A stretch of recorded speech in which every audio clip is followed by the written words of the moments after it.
Hello everyone and welcome to How Fix It. In this video I'll show you how to replace motherboard in laptop. To disassemble you will need next tools: Phillips 1 screwdriver, Torx T5 screwdriver. Also I recommend using a magnetic mat in repair process and laying out each screw step by step during disassembly, which is especially useful in case of this laptop, and it is very important not to confuse them during assembly. In the description I'll add link where to buy all necessary tools.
You can buy a replacement motherboard for this laptop at this part number.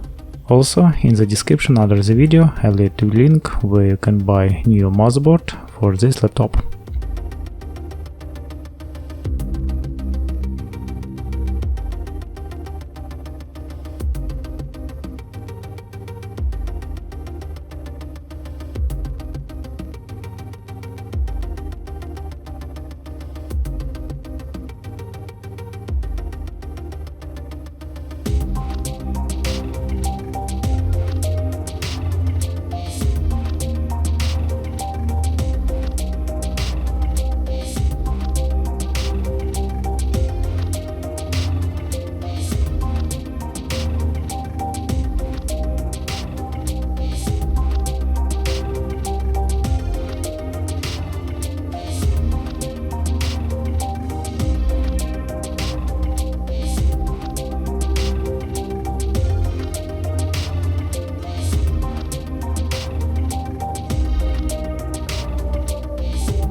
Well, as that's all, you are on How Fix It, and see you guys next time.